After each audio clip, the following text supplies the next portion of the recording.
Well, good evening and welcome to Tucker Carlson Tonight. This is, believe it or not, one of our last shows of 2022. So naturally, we got to thinking about the year that was. What defined it? Well, if you're living a healthy life, of course, your relationships defined it. Politics is never the most important thing. The people around you are. Your family, your friends, your dogs. That's where joy comes from, not from elections.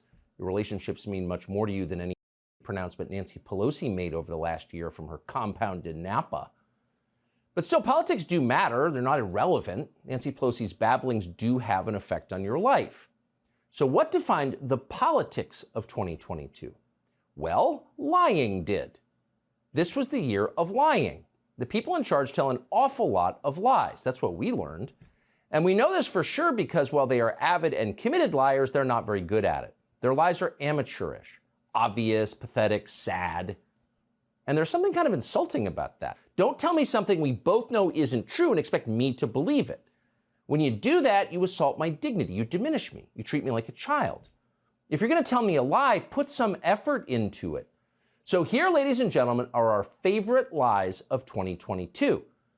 We had an awful lot to choose from in making tonight's list, from Paul Pelosi's late-night crime scene to the endless propaganda about the Ukraine war, to the million non-existent Americans who actually didn't get new jobs in the third quarter of the year.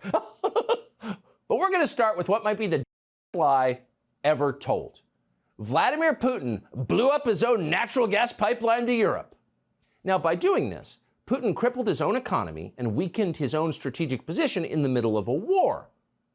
But he did it anyway because, well, just because that's the kind of evil behavior Vladimir Putin is famous for. He's so evil. He's not only a threat to us, a direct physical peril to Omaha, Bangor, and San Jose. Vladimir Putin is so evil, he's an existential threat to himself. Stop that man before he blows up more of his own pipelines. That's what the media told us with a completely straight face. Watch. How does this fit into Putin's playbook? Of course, as you would expect, Susan, Russia says, oh, we had nothing to do with this. We're going to launch an investigation. But come on.